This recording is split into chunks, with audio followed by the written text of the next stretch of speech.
Welcome to this bonus episode of Solving for Bonus. X. My name is Shawn. I'm the ultimate excavationist. And I'm something of an X fan myself, Kevin. And we are here with, I'm so excited. This is like so long in the making. We're here with Eric and Julia Lewald. How are you both today? Lewald. We're good. Hey, we're having a fine time. Glad to be joining you right now. Thank you. Yay. I want to share with everybody this quick little story of Shawn and his boyfriend WonderCon? walking into WonderCon. Yep. The minute I got there, I turned the corner and I see these two beautiful people and I stopped dead in my tracks. And Alan's like, "What's up?" I was like, "That's the Lewalds right there." He's like, "What?"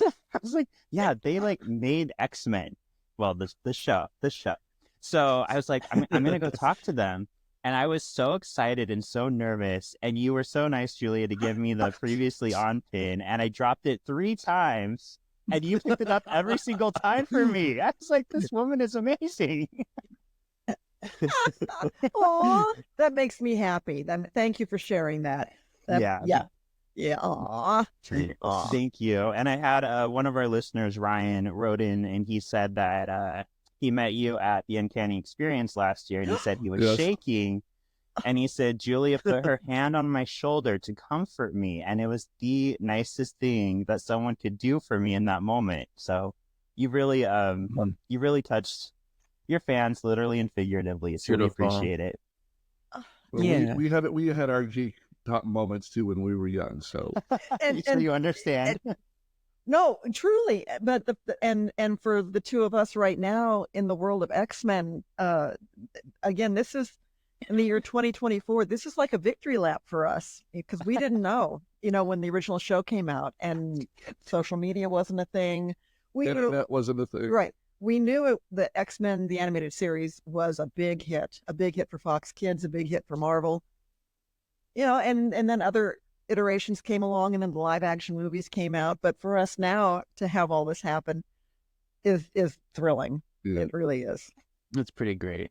You get to sit And you back and be like, appreciated we did our- that. Exactly. Yeah. Shawn told me that you really appreciated the name of this podcast too because you're a math nerd. Oh which I was... yeah. My mom taught calculus. My son has a master's in math. 2 masters. And yeah, in high school I was a serious math geek. Started college as a math major. So I get the name. I was a math geek too. Oh, I was thank you. actually a member of the Slide Rule Club back in slide rules and Pre-calculator world. with Fire. That was Wow. back then, way back then. Yeah. Yeah, and Cool. I did want to give you a heartfelt thank you. I was that nerdy kid, the nerdy little kid that everybody picked on that was effeminate. And so when X-Men came out, I was 8 years old and it really spoke to me. It really really set me on a course where I could better connect with people through X-Men. It really helped me see that there are different people out there. So you really did change my life with this show. You got me into the comics. You got me into cards. My parents hate you because now my arms are tattooed fully in X-Men tattoos. Oh my Yeah, goodness. crazy. Yeah. Very good. Yeah. So No, truly, but thank you. I've listen and thank you for that. And it means a lot to us to hear that and often say that good old X-Men, the animated series, X-Men was the most popular book at the time. It was, but the comic book universe was a lot tinier, a lot smaller. So the fan base that needed to occur to keep a show successful Was much bigger. Yeah. And the lady that hired us, the wonderful lady that hired us, and made this all possible, Margaret Lash, she just pulled us aside and said, guys, you got to understand 85% of the people that the audience is not going to know who the X-Men are because comic books is a modest sized part of our culture. And we need this to go much bigger. And so when you write the stories, always keep in mind that you'll have to be really clear and careful not to assume that they know what this world is about. And so that was is part of our, what the marching orders we were handed, but it was true. We did get a sense of it. And then to see it expand and have Fox send it all over the world, everywhere we've been, we meet people, Brazil, Malaysia. Well, we haven't been to Brazil, Yeah, Malaysia, but we went to Singapore. All oh, that's true. bunch of Malaysian TSA people came up. Oh, you guys worked on X-Men. I was wearing She was this wearing jacket. that. Nice. Yeah. We said X-Men. And Storm's my favorite. It's like, you know the X-Men? We watched it all the time. It's like, what? So to again, credit to Fox and credit to something that this property, this world, this X-Men world that seems to be absolutely international, that can play anywhere and people get it. You know, no matter what the rest of the culture is like, they understand this sense of being other and struggling to be, to be part of the cult, the world around them. So it was a really, it was the greatest gig we ever got, of course, for in our career. So we're very, very grateful. Yeah. And one thing I Introduction to found so many. interesting in my Bible, I'm very religious, my Bible here. You talked about, Eric, when you first got approached by Margaret to do the show, you didn't really know X-Men. So you did a really good job of bringing the people who do love the show together. So I wanted to ask you, though, we've on separate podcasts and in interviews with you, we've all told you how X-Men has changed our lives. How would you say it's changed your lives? Oh, that's interesting. It's I don't know. I think it gave us and we always liked to write the kind of stories we ended up writing with the X-Men, heroic stories, Yes. Personal sacrifice, personal dignity, character-driven stories. We always liked to do that, but we never were quite sure, for all the good experiences we had before and after, we were quite sure that we fit in out here to Hollywood. I had a number of good friends, the two main writers on X-Men, Mark and Michael Edens, who were friends from Tennessee, where I came from. They ended up kind of going back because they just didn't quite feel like they fit in out here. But X-Men made me feel like this, our kind of storytelling could work and find an audience, as opposed to being told, oh, no, you don't understand it. You don't understand the psychology, or you don't understand the age limits, or you don't understand this or that about how Hollywood works. And we kind of roll our eyes and say, no, I think good stories are good stories. Just give us a chance. And this was our first chance to really push it. Each of us, yeah. Yeah, and it worked. It was wonderful.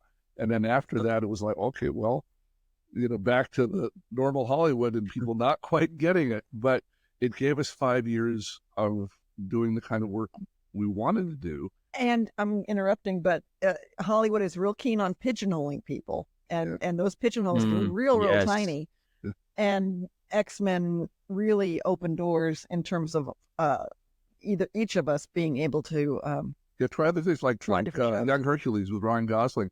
That was right. a live action show, and 99 times out of 100, no one would have talked to us about running a show that was live action, since you're animation writers, what do you know?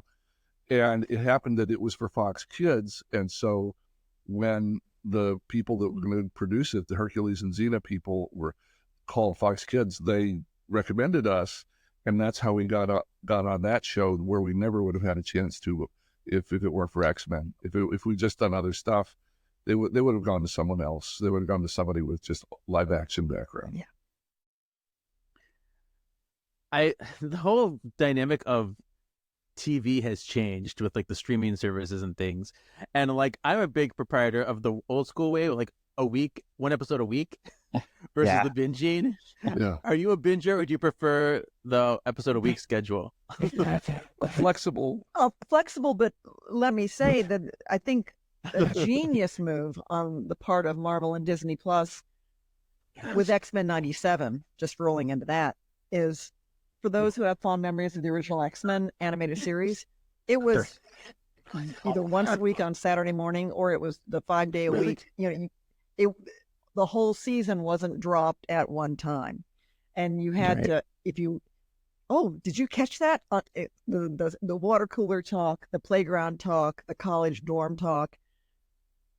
I think that's happening again now with 97 in the best way possible. Folks who are watching the show are invested in what they just saw and are anticipating what's coming up. And in 5 more episodes, it's going to be available for anyone to binge anyway. Yeah. So Mhm. if you need to binge, we'll just stay off social media, wait 5 more weeks or whatever, and then you can watch the whole 10 episodes. Yeah. I like the fact that it's stretched out like this. Yeah. The only time that we appreciate binging is if it's an old show that we miss. There may be shows Sure. that we just didn't have a chance to see back when they came out 5-10 years ago. It's like people catching up with our old show. Yeah. They say, "Oh, I want to see 97," so we went back and binged all 76 episodes of your show over the last week. And so as that availability is wonderful, but I do prefer to be stretched along like this and be made to wonder and wait for a week. And I mean, that's one of the whole fun things about writing connected stories or getting people to be anxious about what's coming next. And so I like that was available to us. That was part of that experience.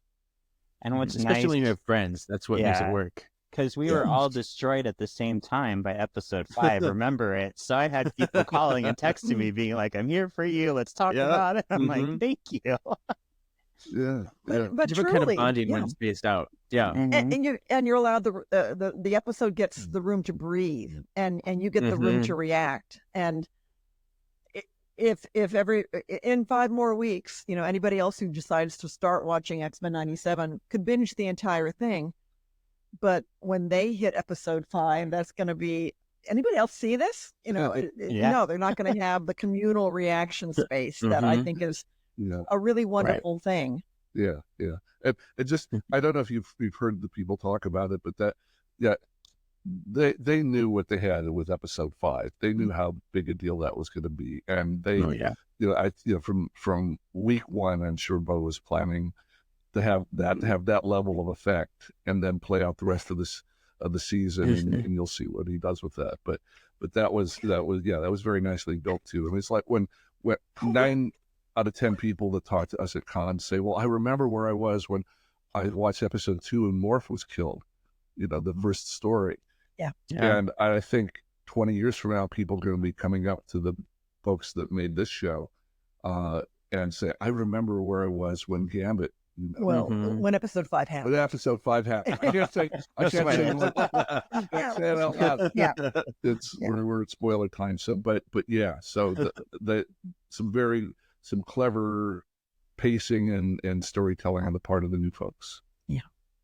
Yeah, we had Guy Agostini on last week, the voice of Sunspot, of course. He covered episode 5 with us. So cool. And he told us that there was some trepidation behind the scenes. Like, he met with Lenore and some other actors behind the scenes, like, all right, it's about to drop. Hopefully they like this, because a lot happens in episode 5. A tremendous amount happens. Yeah, you got to take those chances. You really do. And that was another great thing about the people we worked for back in the 90s. They not only let us take those chances, where on most other shows they just wouldn't let us take a chance like that. They encouraged it. They said, "Oh, that's cool. What else you got?" And so that was the gift of that job, is that we were all on the same page on that. And again, a lot of TV tends to be scared, and there's a lot of money involved. And if no one has a clue what's going to be successful and what isn't, and so people are very nervous about taking risks. But at the same time, the risks are the things that always pay off. Yeah, exactly. The people become memorable, and so it was a great environment, and we didn't know when we wrote our first 13 episodes if the fans were going to take to them or not. We just said, because it took 4 months to animate them, so we're sitting there, we're all done in July, and they're not on the writing side. And they're drawing them and they're animating them, and it's not going to come out till January, and we're all wondering, are they going to get it, or are some of the people that questioned our vision of the show going to be right after all, and we screwed it up, and no kid's going to watch this. So we just didn't know until the audience validated. And I want to jump in and just backstory here. We're talking about X-Men the Animated Series as a 5-season show, But the reality was you were hired for one season, 13 episodes, one and done, because the higher ups at Fox assumed it was going to crash and burn. Yeah. So then after it hit, you got called back to do a second season. Okay, well, that's good. And then after that, that's when you were... they finally, after 26 episodes of making stacks of money, realized, oh, yeah, this isn't going anywhere, and we can have these guys on for the rest of the run. But yeah, it was very much all the writers and artists were let go like 3 months before the show premiered, because they're not going to keep us on salary while they wait. Yeah. You know?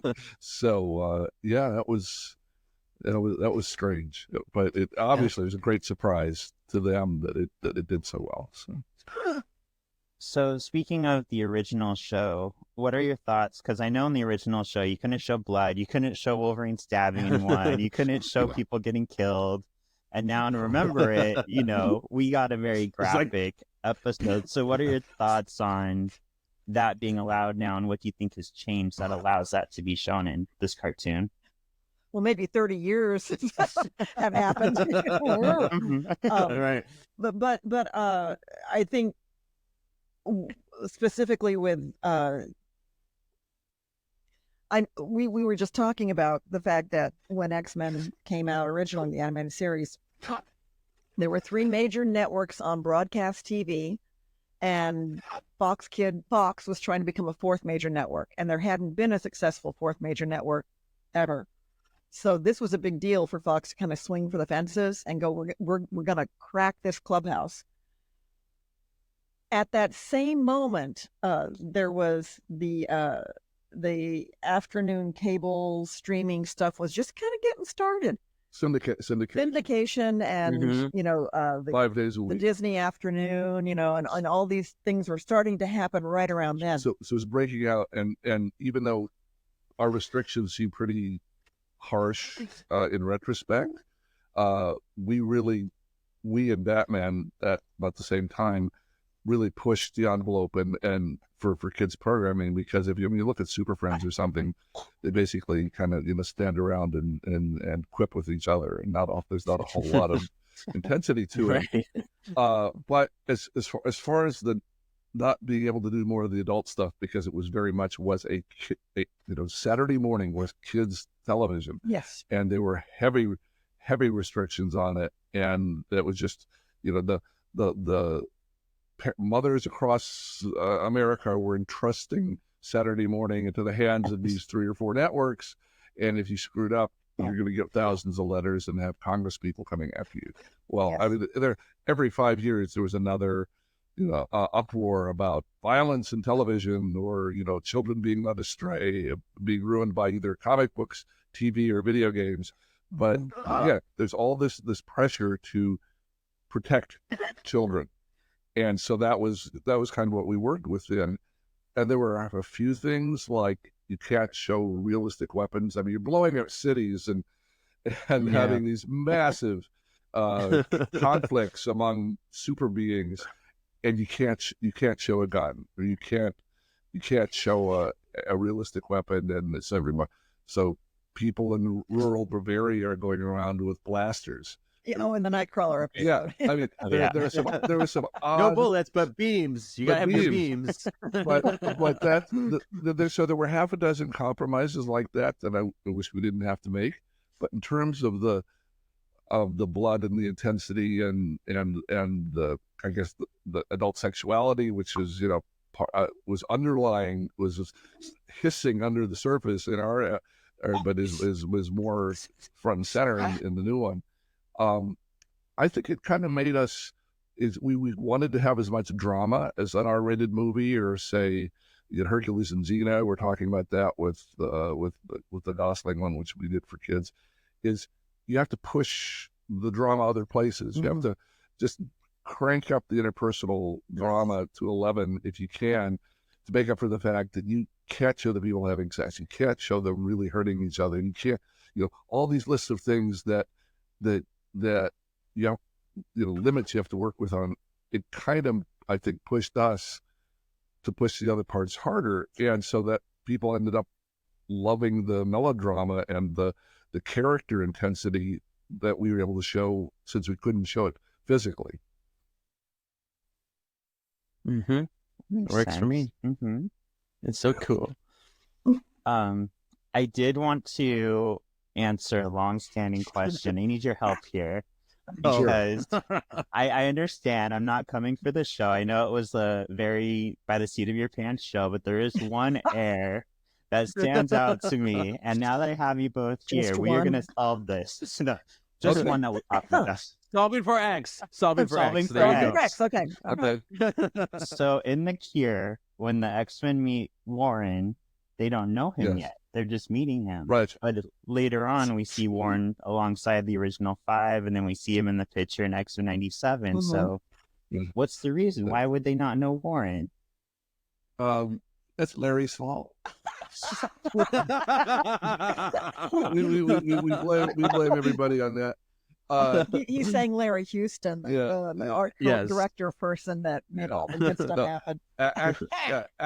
Who put all the wonderful, did hundreds of wonderful cameos and bits and The pieces. biggest and nerd. Yes. The Oh, yes. the biggest, Yes. yeah, Yes. In the best way. and Mhm. make sure that, and this is the reason that it's so true to the books. Yeah. So what happens with Larry, and specifically Warren, it's absolutely true. I mean, they should have. Maybe some of the new folks might not know him. Like, Wolverine and Rogue are new, but obviously, Xavier and Jean and Scott know this guy. They spent years with him in the old version.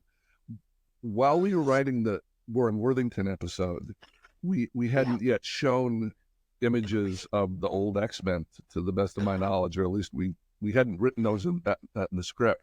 And so as Larry was layering all this cool stuff into the history of it, Mhm.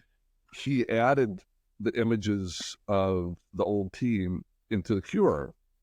And then And that was season 1. that was That's season all we 1. had. And- 13 episodes. That was it. and we were roaring through this thing, and no one paused. And I think there's also a similar problem. There are a couple people in Slave Island. He put about 24 cool mutants in the background in Slave Island. Sure. And I Mhm. think 3 of them are people that we meet later or should have known the X-Men, or I think I don't know, Mystique was there. There were some people in the background there that should have known who was being dealt with there in Slave Island. But yeah, you're right about the Cure. We didn't know when we wrote the Warren Worthington episode that Larry was going to be showing us the old team, and we hadn't thought it through. Because it was a different season. Yeah, Okay, the and- first season. Yeah, was just and we hadn't 13 thought it films. through, and that was the moved first. on. Right. Yeah. And so finally, okay, now it's done. We think, oh my God, of course it makes sense.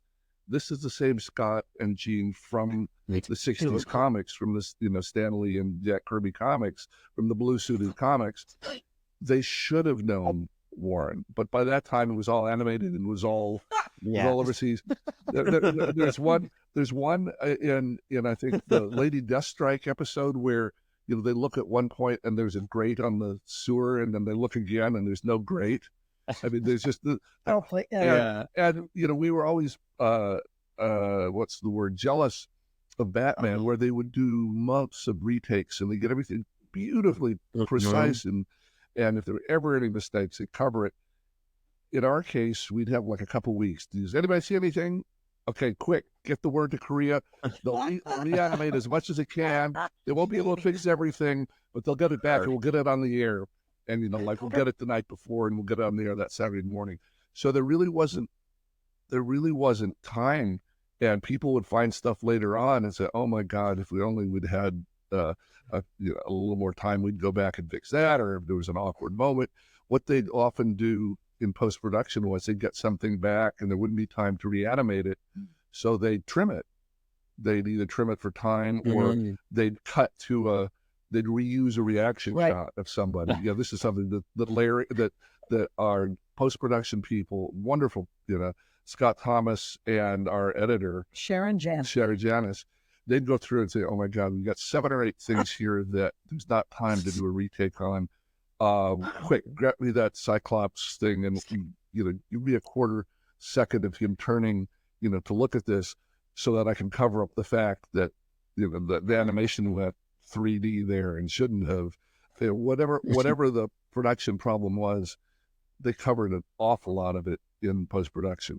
And so that was one thing that nobody noticed till the end. It's like the upside down spade in the opening Title sequence. the title sequence, which you guys may not be aware of. If you look at the book, You've got the Bible right there. Okay, open it to the Yeah. front pages with the black and the gold. and that has been Right, open that. Black and gold storyboard. and look where Okay. Gambit's throwing his cards. All right, at the the very bottom last. corner. That one right there. You're Oh, touching I it. see it. Touching it. I see it. Now, And see the spade. yeah. The spade Uh-huh. is Yeah. upside down, Right and there. that was and we didn't catch that till the book, till 2017. Wow. You're We like, didn't oh, catch- wait. we didn't catch that, and so we called Larry and said, "Larry, you drew this." It was, no, it's overseas arrow, yeah, right? yeah. And he said, "This has got to be something they screwed up over in Korea, right?" And he said, he looked back at his original stuff and said, "Oh no, I drew it. I'm sorry." So we figured out 20 years later that there's that on all the opening, every time the opening plays, it plays with an upside down spade. But That's not a I mean, conspiracy. but to the credit of all the folks on X-Men 97, if you go in and if you can stop it real quick, when Gambit's throwing his cards to the camera for the X-Men 97 intro, they've inverted the They spade. did it. Yeah, They did it just as an Very homage. nice. Yeah. Very Oh, nice. that's cute. Oh, how I like fun. that. Yeah. Yeah. So Yeah. So was that the Okay. oh god, I was good. Was that the biggest challenge, the biggest hurdle? Because I know there's lots of other things like the animation studio, Saban, and the whole narrative order of things. So what was the biggest challenge? Oh, gee. I mean, yeah. But luckily, Margaret Lesh, had our President Fox Kids. Margaret had our backs for the first 4 seasons. For the last season, she was gone. And, as I say, Saban cut the budget in half, and there were just certain things, and they changed the music a little bit, and all these are financial decisions on their part. Yeah. And, he helped make it possible, so we got to give him all the credit in the world. It might not have been made if he hadn't leapt in and said, okay, I'm going to provide a certain amount of backing for this show. But, I mean, he will honestly tell you, he didn't care if it was stick figures. We had those discussions. Yeah. Wow. And Yeah. people be producing this thing that should have had this huge budget and had a half that budget. Okay, we'll still make it as good as we can. And frustration that some people would yell at Chaim. You wouldn't care if it was a slideshow. And he said, "Well, who's going to pay for the slide projector?" Wow. He was serious. He really, where he came from, he made his margins by keeping the costs down. And He's a businessman. he's a businessman, and he wasn't a fan. He didn't care. He loved the fact that this thing made him lots of money and made him famous. But if he could have done it with stick figures or slides, he absolutely would have done it and not lost a minute of sleep over it. That was so. You've got that as a partner, which was a challenge. Just a lot of this stuff worked out well. I mean, the really fast schedule, which would drive some people crazy, was great for us because we didn't have to rewrite things 11 times. Maybe we could do this, or maybe we could do that, or maybe we could add this character. Maybe it was just like, okay, here's the story, animate it. Here's the story, animate it. And it was just there was not time for second guessing anything, and that was great because we've been on projects where here's the eighth outline. How many different ways can we tell this story? You're driving me crazy. Just pick one. I don't care at this point. Yeah. Pick the worst one. I don't care. Just get it off my desk, please. So there's a certain joy in the speed of it, and again, a kind of garage band kind of thing. Like this, we need to finish something by tonight, and whatever that is, that's what's going into production.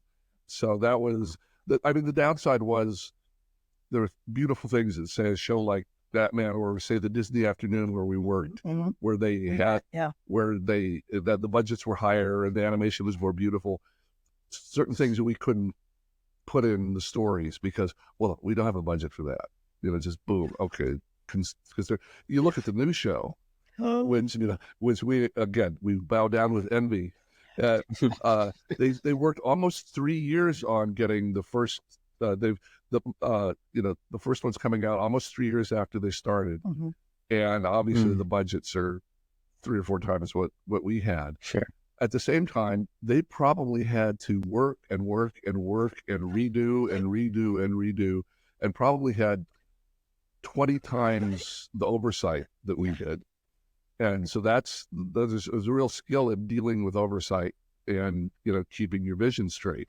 So they, there's downside to everything. To having a huge budget, if you have a huge budget, everybody's interested, and everybody has their 2 cents worth. If you're running fast and cheap and then people say, okay, it's a B movie, just get it done, and I'll see what it looks like. So most of the stuff was just good.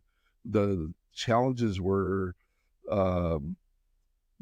every single person that we interacted with was probably the best person we could have. The people at Marvel, the people at Fox for sure. All the production people, the standards lady who's like the best one we ever worked with, Avery Coburn. Yeah, I mean, she could have just said, "Make this X-Men babies," and we would have had to. Yeah. Her rule was law. Wow. And she's a person that said you can kill more. That took about 10 days of negotiations. That was a hardcore. You can tell an entire episode with Nightcrawler that's all about faith and God. And no other show we worked on would even consider that for a second. No other censor would let us do either one of those things. Yeah. But Avery was cool. She liked the books, and she trusted us. And so, it's almost all good. There were very few negatives in the experience. Yeah. Except for money and time. Yeah. But Money and time, right. But in the way of that, as you were saying, there was a certain,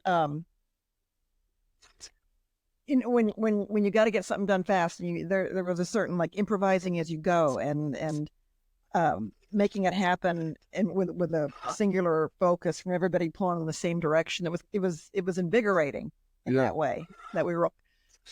That moment in time, people at Fox Kids, everyone you were working with as the showrunner and as a writer on the show, it happened to be every right person in the right place at the right time that one time. Yeah, and you got the right voices. Oh my God, yes. And right music, wow. and just everything. All these people, and a lot of the people you were talking about writing for kids TV back in the 80s, which is when we started in Hollywood. And I think everybody involved, from the executives on down, had worked for at least 5 to 10 years, some longer, and had dealt with the various frustrations and limitations of what we were being told by the people funding the shows that we had to do. And so everybody was in the room looking at each other saying, not this time. We're gonna push this and make this so different. And if people give us crap about it, and people did. I mean, the TV station people that were getting the scripts and saying, "You're gonna put this on my Saturday morning? I can't. This is crazy." Or advertisers or whoever that might have really pushed back, and there was some pushback until once it was successful, pushback evaporated. But while we were waiting to see it was going to work, everybody involved that Margaret got together, because she got the team together, we all just said, we've dealt with the limitations too many times, and not this time. We're not going to put terrible, say, toy product placement because we got asked that. Mm-hmm. We want to have the X-Men vehicles. The Happy Meal vehicles, the Storm needing a tricycle to get around, because of course Storm drives a tricycle. Right. Or a Wolverine phone with his face on it, or Wolverine curtains, or whatever. I mean, stuff that literally came up. And if it had been another show, if it had been a show 10 years earlier when we were younger and less frustrated, but it said, "Sure, you're paying me a salary this week. Whatever you want me to write, sir," and we just would have done it. And everybody was tired of compromising and said, "No, this is the X-Men. Fire me if you need to, but we're not going to do that." And so that all these things came together, and never before and never after for us. I mean, it just was too good a situation. The only one that comes close, that in my mind, is while we were waiting to, after we wrote the first season, they had those 4 months. The Edens brothers and I went over to Universal and worked for a friend there named Jeff Siegel, and did the first season of Exo Squad, and got very good creative support there. It's a show that almost nobody saw because they had some negatives. They hadn't really done kids programming, so they set up to do this big 52, 65 episode big action show, and they hadn't gotten air time, so they'd call up. They'd get out at 4 a.m. You know, They didn't have a distribution arm. they didn't have a distribution arm for kids stuff, so for them it was like an afterthought. Well, we'll let you produce this thing, but I don't know if it's going to show much of anywhere. And they didn't have an international place. So even though there's stuff in that we're as proud of as the X-Men stuff, it, you know, one out of 100, 100th as many people ended up seeing it. Well, I'm gonna go find it. Gosh golly, Right? Please. Go do it. And also, I have a quick gift for you. I know that we're circling back a little bit here, but I care about you both so much, Eric and Juliet, that I want to save your honor. So I'm going to pitch this now. There needs to be an episode of X-Men where it turns out Professor X wipes the team's mind of Archangel because he sees the future. And if they know who he is, they're not going to fight as hard to stop him. So there you go. So you've got an answer. We can revise.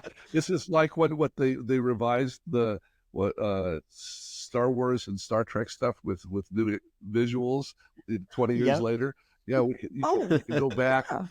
Retrofit. Yeah. There you go. And while you're at that, can we go back? And I think it's specifically the Nightcrawler episode, which I consider such a high watermark for the series. But things were going so tight and everything was so crunchy. There is a sequence. It's 2 people, and I forget which 2. I think one of them's Wolverine, talking to each other, and they flip the voices. So I remember. Yeah. There's that one moment where they're coming out of the wrong mouth. The wrong character. I was like, oh, I remember that. Yeah, see? Yeah, so can we fix that too? Can we add that to the list? We'll add that to the list. Okay. Yeah. Okay. We did have one of our listeners, I always say his name wrong. It's Align, right? Align? Align. You know him. Yeah. He's in LA. He's always at all the conventions and stuff. So he wanted me to ask both of you if anybody was aware of Catherine Disher and what was coming out of her mouth, because his mom would look around the corner and be like, "What are you watching? Are you watching porn?" We finally got the chance to actually meet Catherine Disher in person because, again, all the voice talent was happening in Toronto. We got to meet her only you spoke with her on the phone. Yeah, I talked to do an interview for our first book, the Previous on X-Men book, and she laughed, this big hearty laugh that she's got. She said, "Oh yeah, the gene-gasms. I know what you're talking about." So she herself has been made aware of that, and and it's just the honest truth of it is we didn't realize till later. I mean, also the fact that there's Scott, Gene, Scott, Gene, Scott, Gene. People that watch the show put that together. Oh my God, they say their name like 600 times. They shout their names. At each other over the course. I think. Scott. Yeah. It wasn't an intentional mischievousness on our part. I think the thing with Gene was it's a kid show, so we couldn't show massive beings like slamming her into a mountain or attacking the X-Men physically. So Jean was able to absorb all this horrible stuff coming at them, and the louder she screamed or moaned, it was like, okay, that shows how nasty and terrible the villainy coming at the X-Men is, because it's hitting her internally. So you're not seeing her physically getting knocked around, but it's like her mind is getting knocked around so badly that she has to scream out 2 or 3 times an episode. It turned out we didn't do it on purpose, but that was the thought, that it kept everybody aware of the jeopardy and and how intense and violent the show really was supposed to be, but it was all getting knocked into her because she could absorb it and scream out, and we wouldn't get a violence note about it because, again, she wasn't like thrown against, she wasn't knocked around physically, she was knocked around internally. Now, and, as one of the writers on the show, going back and looking over all the scripts, it's typically, Gene, parentheses, exhausted, and then a slumping groan, or there was never any call out for that, in the terms of the writing of it. But once you're voice directing and you're trying to, we didn't find out about that until later. The kind of the cumulative effect that you got, and so just showing how hard she was trying to be exertion grunt, groan. Yeah, whatever. And we'd write all that to make sure, because there was a certain rhythm to their, when they're fighting and the interactions, and having the noises coming from them, and not just yelling each other's names, but grunts and groans and screams. That all seemed really important in writing out the scripts. And we had it much more. In other shows I worked on, they says, "Oh, don't put that in." They'll figure out that somebody needs to yell at that point, and they tend to screw it up and leave it out 2/3 of the time. And so I always felt that was kind of missing in previous action shows. So we overdid it. We overdid the noises coming from people as they fought hard to be heroes. Speaking of noise, I'm kind of a theater person. I'm a musical person. So I have this fun question. I'm putting you on the spot a little bit, but if there was a musical episode in the 92 show, can you think of the name of a song that would be sung and who would sing the song? If you can't think of any, I have some of my own. Okay. Okay, here's mine. All right. Okay. I've got a soft spot for Beast, and the tragic love story in the episode Beauty and the Beast, where he falls in love with a blind girl and she falls in love with him, and where games recite. Before the bad stuff happens, have Beast walking in front of the eye clinic singing from My Fair Lady, The Street Where You Live. And that would be him having, okay, thank you. All right. Would that work? That was a quick answer, but did that work? Yeah. Okay. Yeah, it's nice. Right. I like it. Okay. Okay, go ahead. What do you have? Actually, before you, Kevin, I have one real quick too. I thought of today. Good. You inspired me, girl. You inspired me. I think there needs to be one with Cyclops, your favorite, and he's dealing with his emotions. He's dealing with everything that's going on around him, and we get this really intense, almost like Spike from Buffy the Vampire Slayer, like angry musical song about him seeing red because he only sees red. Oh my god, that was my idea. Oh, no. Great minds. I called it Red, and it'd be about him, how that's the only color he sees, and it's also about like this constant struggle to be in control. He's always on alert, and then of course Red with Jean. There's all the redheads in his life. Oh, you took it farther. It's all this full circle. Yes. Okay, here we go. You are way too young for this, but there was a show called, I think it was called Make a Wish. It starred Harry Chapin's brother Tom Chapin. And in it, for like 2 minutes, he sings the song "When I See Red," and that it's stuck in my head for 45 years. But when I see red, I see your name. I see a sultry summer sunset and the flicker of a flame. When I see red, so the song is kind of out there already, but it was on a kid's show that no one remembers. So. There must be 100 romantic songs about reaching out and touching someone, so you could have a row. There was a Dolly Parton song called "Touch Your Woman." Ooh. And so we have to go back to like 1969 or 70 for that. But there must be a lot of those that have to do with being able to be touched. Are we talking actual songs that are out there, or just ideas for songs? Either one. I'm thinking of ideas. So mine are more ideas. So I have one for Beast. I have one for Beast called "Stars and Garters." That's genius. And it's about him he's just like making a new scientific discovery. He's super excited about it. And he's just going on this whole brainy kind of lecture rant kind of sorts. And you can see how crazy he is. No one really understands him, but he's so adorable because he's so thrilled at what he's talking about. And and in that That'd be song, really fun. there's a fast patter chat where he's throwing out quotes and the Exactly. people who the quotes are from in service of this moment for him. Oh, I my love it. God. Yeah, Oh great. my I put God. I put Patter song in my notes, so you got it. Yep. I put it in my notes. Okay. All right. All right. And my I third like one that. is a Gene and Gambit duet Okay. Oh, called Sugar and Spice, and it's them just you arguing mean, I over believe you cooking. mean Yeah. Rogue and Rogue Gambit and Gambit. duet.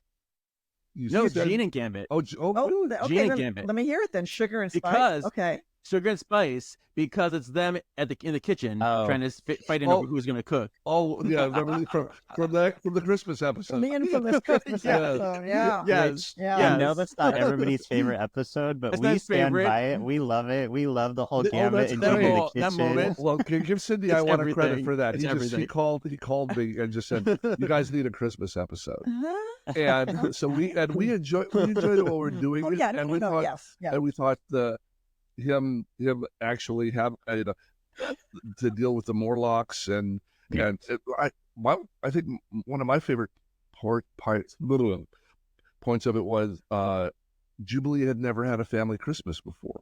That was her first one. She'd been knocked around so many homes that In foster care. that this was her first time really doing this, and Mhm. yeah, that's fun. And well, what was the thing about the bad singing? Oh, Because and Cal Dawn is a big singing voice. That's what he did. most of them do, but Norm Spencer, the boy, we lost him a couple years ago. Norm Spencer, Yeah. the voice of Cyclops, apparently among the crew, he had the best singing voice. They all, oh my God, he had this amazing voice. And then in the opening sequence, there are the first few minutes, they're around the tree and they're like singing, and he sings purposely Off off key, and it's like knowing that he's a great singer and then going back and listening to it, it's actually funnier, that he's trying to sing poorly. I think it's Jingle Bells. I think. Yeah. It's something fun about doing that, though, when you like give the freedom to sing badly. It's just like go all out, Yeah. You just made me think of this, but we had a long discussion about, does that episode take place like in season 1? Because it's Jubilee's first Christmas? Yeah, I mean that doesn't make sense, does it? I mean, it should be like 5 years later. We never broke it down into how long each season was taking. That's true. And that's, I mean, when she arrives, she's 13. Mhm. And there's a moment about episode 35 when Longshot reaches down to kiss her after In the Mojo episode? Mojo episode, yeah. And we had to change that. By the way, in the storyboard we had him kiss her on the lips, and our censors made a forehead kiss. In any case, she was too young. She was. Okay, yeah, we didn't know. Was she 14 by then? Was she 15? Was she 17? and so we're going along, and now in X-Men 97, she has her 18th birthday. Yeah. So it's kind of like it should have been cleverly plotted out as 4 years, and that shouldn't have been her first Christmas because she should have had 3 already with the X-Men. But we kind of fudged it, and it did take place in the last season, so it's not like, or the next to last. Fourth season. Yeah, 4 seasons. So that was a bit of a cheat. I mean, making it her first Christmas with them. It was just the first one we showed, and we wanted to have all the emotion of it there, and so we cheated. All right, that's fair. Speaking of Jubilee, we have a running joke on our show, and we thought we'd ask you about it. Oh yeah, that's right. Gambit picks on Jubilee so much in season 1. He calls her fat, he calls her sweaty, so that's something we constantly bring up. That's actually one of our ratings for the show. Is it fat and sweaty like Jubilee? Why does he pick on her? But with an accent, Cher. But with an accent. Cher. With Yeah, what I mean? With style, with style. That's it. How do you do that? Yeah, with style. With style. Yeah. Yeah. Oh yeah, no, he goes after Rogue a couple times too. Maybe lay off the fried chicken. I'm bit. Oh no, yeah, Right. Not cool. Yeah, not cool. Right. He's just enough of a rogue.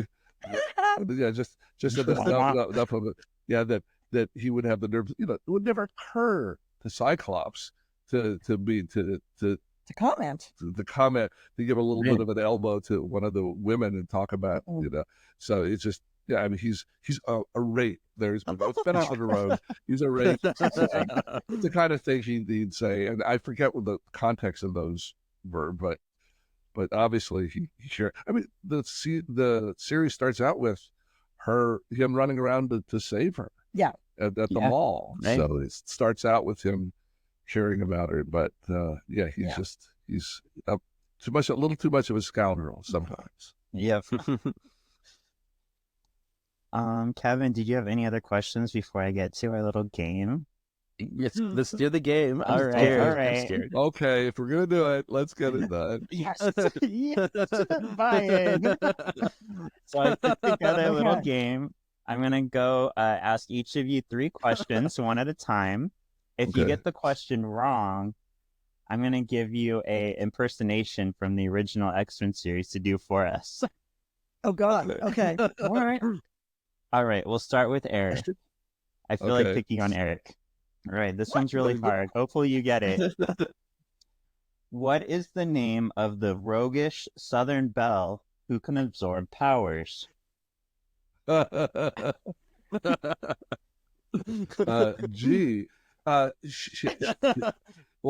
her name is wrong. There's another name in the comics that they actually use with her, like Mary Ann or something. But we only had her as Rogue.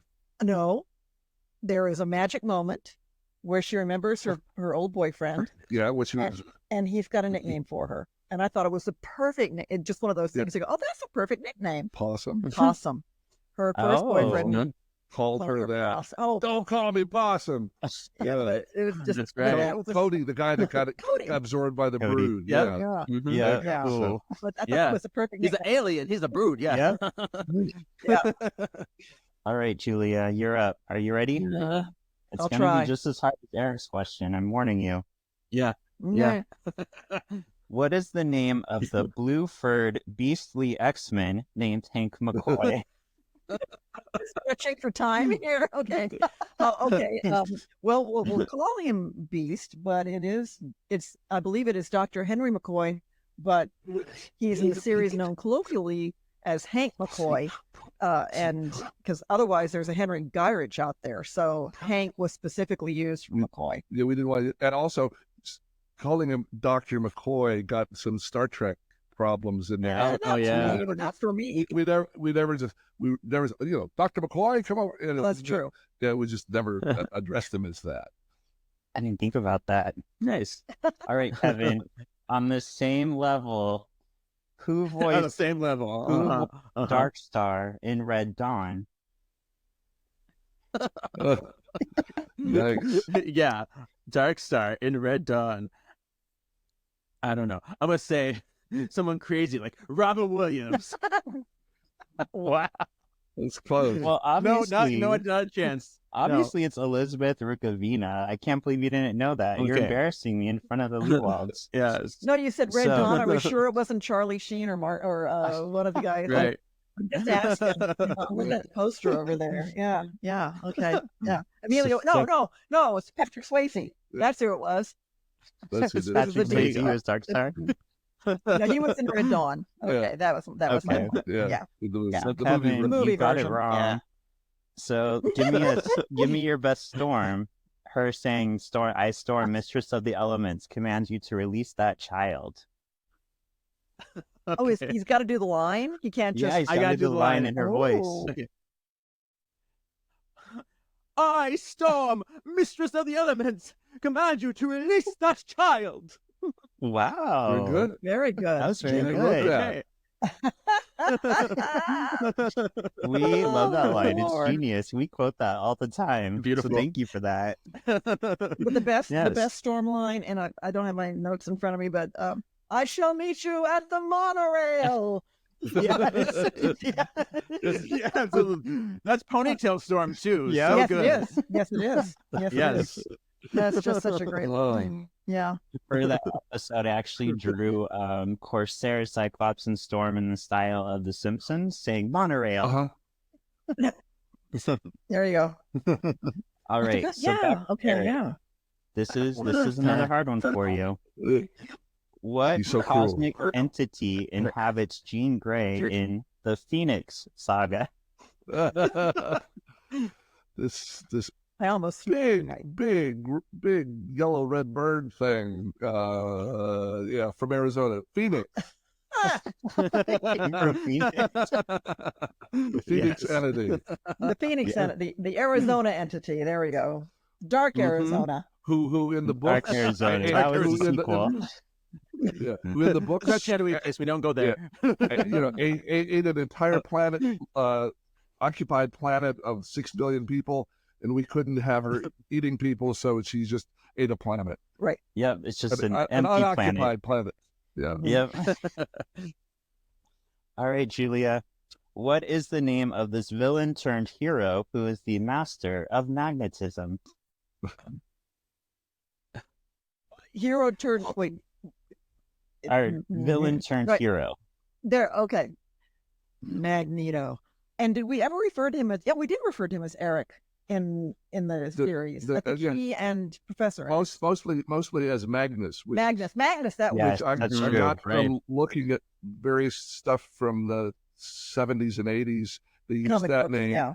In the movies, they didn't use that. It was Eric Lenzer, Yeah. it was all, Len Shear- and so, but You're right, Magnus. wherever I was getting my information when we started the show, Magnus was the kind of the familiar, affectionate name that Xavier would have for him rather than Eric. Quick Yeah. behind the scenes thing here. Oh, One of the first meetings you had with Bob Harris and Stan Lee, and the question came up: two things. How do you pronounce Xavier? Is it Xavier? Is it X-Xavier? And how do you pronounce what is spelled out? Is it Magneto? Is it Magneto? Because No, because they had- Larry had grown up in the 60s and 70s reading it and hearing in his mind Magneto, because he didn't know what he had not been didn't realize what a magneto was in electricity. So it was, and he was doing magnets. So and it was doing magnets. So Right. Magneto was the natural. it makes So, more okay, sense. Magneto was easy, but Right. but Stan kind of paused and frowned, and with Xavier, and he said, I don't know. It's like he'd written the name in 1963 and hadn't really thought about it since. And so I called a few more people like Larry around it it's going to be Xavier. Come on. Xavier for X-Men. As opposed to just Xavier. Xavier. And Right. it's just that way Yeah. you get more X in it.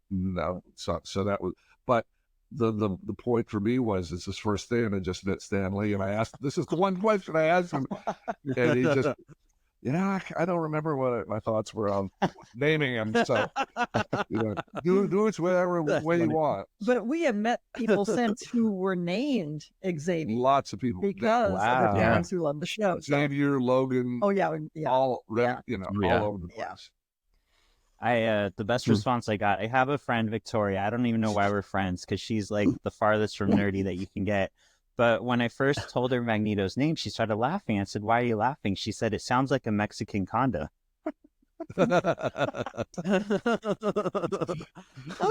Okay. Okay. Yeah. But Yeah, why not? She's not wrong. No, she's not. No, she's not. No. All right, Be Kevin. responsible. He's Nito. He's Nito. Yeah. Kevin, equally as easy question. Name two forms that morphs into and Xavier remembers. Oh. Two forms. I don't know. Who is he morph into? Kevin, Xavier you're remembers. embarrassing Is it me in anything front he of remembers? Eric and Julia. How do you know? Yeah. Sorry. Did you skip me? Did you skip to me? Okay. I'm gonna say Sabretooth That sounds right. and and they did a strike. I don't know. What? Deadpool? It's a- I'm trying Okay. Who It's do a you trick got? Who you got? question. He's not in it. No. See, that's what I thought. He wasn't in it. I'm like, is he even in that? Yeah. Well, he technically Uh. is. He's in Xavier's memory, but he's not actually. Or they are not in Yeah. it. We try to correct Right. ourselves all the time. They They are not know. in it. Yes. Yeah. Yeah. All right, Eric, here's your third question. Equally as easy. Third, and final chance to screw up. Final chance. Who is credited as additional voices in Family Ties? Additional, the guy that produced it. Okay, no, in fact, it has additional voices. Jeez. Lawrence Bain. Lawrence, help me out here. I'm gonna be shocked if you both remember this. Yeah. We're trying. That's yeah. Tony Daniels. Tony Daniels. We'll just pick one because he did about a dozen voices. Yeah, Tony Daniels. Yeah, he was Gambit in season 5, right? Right. No, yes. It wasn't him. It was Robert Boxdale. Good old Robert. Yeah. All right, that means you got to give us a quote. Okay. Can you say "Don't get a moonburn" in the voice of Rogue? Okay. Okay, sugar. Don't get a moonburn. I love That was amazing. Thank you. His Tennessee comes through. Yeah. Yes. All right, Julia, here's your third and final question. Spell weather, and I can use it in a sentence for you. I don't know whether the weather outside will be good today. Which weather? Can I ask that? The weather witch. No, The weather that's all witch. I can say. I can't say anything else.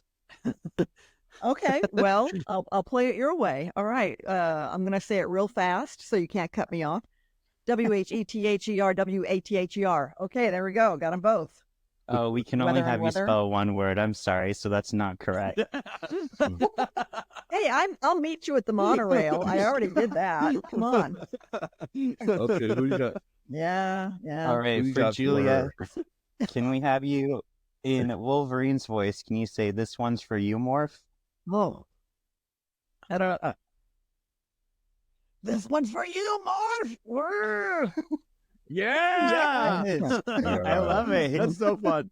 Oh, I didn't All right, put my Kevin. gloves on. I have my gloves. I didn't. Oh, yeah. that would have made it Oh, even better. Yes. No. All right, Kevin, last one Was for my you. turn to ask you a question? No, Oh, for you. Okay. I'm not gonna let you do that. No. What is Kazar's birth name? Oh dear. Dude, Tarzan. I don't know. Right? Yeah. Conan. Monty Python. No, I don't know. It's Kevin Plunder. Kevin. Really? Yeah. Wow. Oh my gosh. All right. Kind, Now I'll gentle, remember that. handsome. Yeah. hmm Okay. Now, Kevin, in your best Gambit, say the name is Gambit. Remember it. Oh. All right. I know. Too soon. Too soon. Yeah. The name is Gambit. Remember it. Oh, Nice. Thank you. No. All right, Kevin's got one man. for me just to make it fair. Okay. Okay. So my question for you, when X-Men the Animated Series aired in Japan, Yeah. they had a totally different introduction, totally different song. What is the name of that song and who sings it? Good Oh, Lord. wow. No, I know the song. I I know can it goes, cha. You run with it there. I can give you the last. I think the title for it is "Cry for the Moon." That appears in there somewhere. "Cry for the Moon." it That's does, in right. there. That's I know right. it's in there. That's her guess. That's So Cry for the Moon is in there, but that's not the name of the song. oh shoot! Then I'm It's okay. actually, it's called Rising by Ambience. Oh, wow. Yeah. Because I did not know that. Yeah. opening is just beyond. Yeah, it's beyond Yeah. special for sure. Super cool. Yeah. Yeah. Different. All right. So you got it wrong. So you got to do a impression now. Gosh golly. So in your best Colossus, it's a long line. See if you can remember it. You have to say, "It is a great honor, but I cannot do this now. I must first find my sister and maybe see more of America. after I fix your house. Jeez, I didn't know I was doing a whole monologue. It is great honor. I cannot fix now, but I will. And I, They should supposed to be doing it, dear. oh, Wait. I mean, if you want, Oh, wait, he has that kind of lilt to his voice too. It is great honor. But what was the rest Exactly. of it? What was the rest of it? yeah. but I What was the cannot do rest this of it? now. But I cannot do this now. I must first find my sister. I must first find my sister, Ileana, Yes, and maybe see America after I fix your house. and maybe see America after I finish my house. I got a little Jewish Look in at the end that. there. Yeah. Oh, Eric, what was behind the scenes? The bit with Ileana and the tractor. Oh, yeah. In the comics, Ileana. DTS here, okay. in the comics, Oh. and we, All right. we wrote this and boarded this when we first meet his little sister.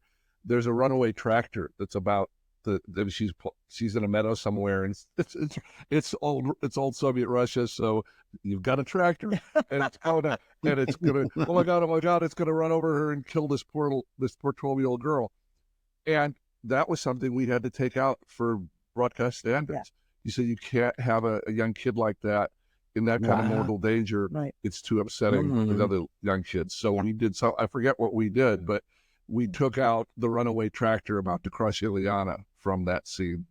So Colossus can Wow. find his sister. Yeah. Yeah. Ileana. Ileana. Yeah.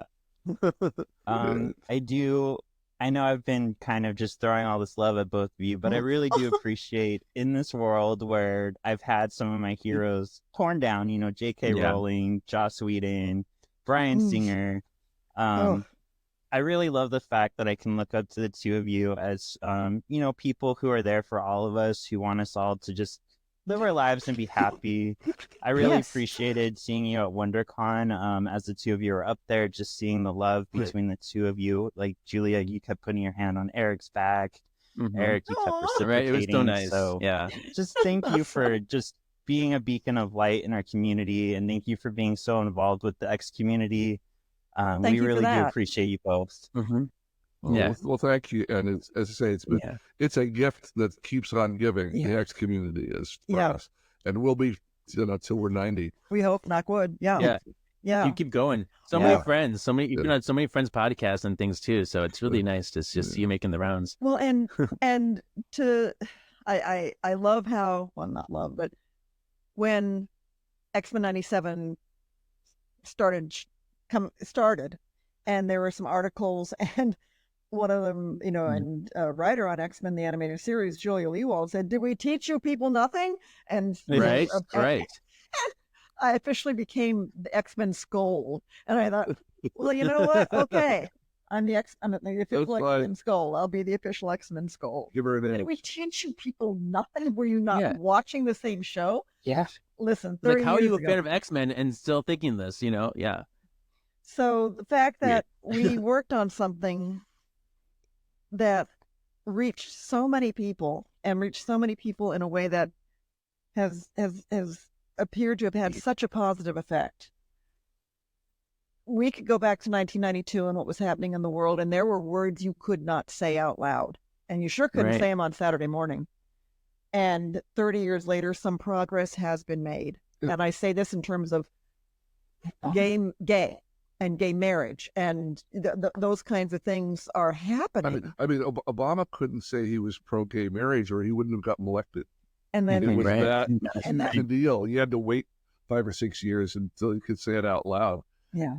and Wow.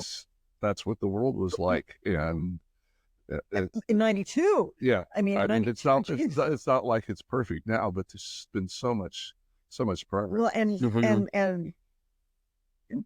troubles, not anything, any sort of group of people choose to say, "You're not one of us, you're other." In it, Yeah. When I was growing up in Tennessee, there in high school, college, there could not be an interracial couple. oh, If And I grew up in one Texas. tried to for an hour, the guy would get beat up. by the Wow. end of the We're day, just being ugly It's about just- that's what it's how just- and yeah. it just was a given. This is Yeah. just so morally wrong, and I think until the loving decision, Yeah. it was a felony To- in a number of Wow. states to marry somebody from a distinct race. And then Right. in the two-parter One Man's Worth, when Storm and Wolverine end up back in the In the 50s at a diner, and Oh, skin right. skin color Skin prejudice. color And prejudice. How quaint. that's How so quaint. Mm-hmm. Mhm. that's so ridiculous. It's almost quaint. And then Wolverine, it ain't quaint. Apologize to the lady. Mhm. Yeah. So again, here we are, 30 years after that, having a conversation like Yeah. this. This is nice. This is Yeah. very nice. Yeah. So It's some Yeah. good stuff. Some good Yeah. stuff to be proud of. yeah. Yeah. Mhm. Yeah. Perfect. Woo! I'm shaking. I'm so excited. I know. So It's so Yeah. exciting. It's Well, so and, nice. and I hope you guys enjoy the rest of this season up through episode 10. Just so you know, I mean, episode the second season. I mean, they're I can't say much about it, but you it's can't say anything about it. but it's it's roaring on the heels of this one. I bet I don't know when they plan to release the second season, Oh, that's true. but Yeah. it's No date. Yeah. no date yet. But I think they're very high. Obviously, the reaction to the first 5 is just has jazzed them to the point Yeah. where now they've announced that they're starting to create season 3. Yeah. Right. They've committed to that, and Very so that's. I mean, we're hoping it goes on for 10. That would be nice. Yeah. Just to watch Yeah. what they come up with. Yeah. Yeah. I expect my Archangel Yeah, no, episode cool. in season 3. I know season 2 is written, but I expect my Archangel in season 3. That's it. That's it. One Charles, more Iceman. I know you want Iceman. Yeah. Yeah. we say nothing. Okay. Yeah. Yeah. Yeah. Well, and if people do want more behind the scenes, where can they find you to follow you or to find your wonderful books previously on, or this Bible right here? Oh, The thank you so Bible. much Yeah. for that. Yes. I'm online way too much, but we X-Men TAS, which is for X-Men the Animated Series, but so X-Men TAS on Twitter, X, on Facebook, on Instagram. And if you want to buy one of those books and have us sign it, we can sell you a book. We've got the 2 books, Eric's Oral History, previously on X-Men. We keep well stocked. Yeah. And then the art book. Reach out to us. Our email is xmentas92@gmail.com. Or, you'll find us on one of the other things and we'll send you to the email address. Right. But yeah, just happy Yeah. to have been a part of it. Thrilled to still be a part of it. So Mm-hmm. Yay. Well, thank you. Well, This was good. amazing. I only have previously on in Oh. digital form, so you'll be getting an email Yes. from me soon. I might as well I get a know, signed copy I if know. I'm going to get a physical I bet we can form. make that happen. Yes. I know we can make that happen. absolutely. Yeah. We may be away from our desks for the next few days, just FYI, and I can be a little slow responding to some things. Just we'll work it out. We'll work it out. Yeah. Yeah. Doing some family things this week, Yeah. so we're Yeah. Oh, sure. Well, got you just in the nick of time Yeah. then. that's it. It's absolutely true. Yeah. Yeah. Yeah. Nice. Perfect. Thanks for taking the time. Where can the people thank you find both. your not family appropriate pictures? Miss Sexy Modeling, I know. Oh, God. You can follow me on Instagram at KJEEZY87. There's some really great geek clips there on the Solving for X podcast Instagram, too. So that's great. You can follow my other podcast, Words of the Witches, where we're working on that Charmed musical. So making the rounds for that, too. It's crazy. Yay! Yay! All right, guys. And you And can Shawn, find me how do they? on, Yep. Yep, on SHA. Thank you, Julia. That was nice of you. Mm-hmm. SHAWNPORRETT on Instagram, on TikTok. I've been posting some of our video chats on TikTok now, or on solving for x.xmen.tas on Instagram. Boom. Ooh. So, gentlemen, did we tonight solve for X? We did. We solved for X, Y, and Z tonight. We have the X Factor. It's Oh, there. yeah. It's everywhere. All right. Yay! Thank Yeah, you. well, Ken. thank you. Okay. Thank you so much. It's a lot of fun. Thanks, guys. Yeah. Bye. Bye bye.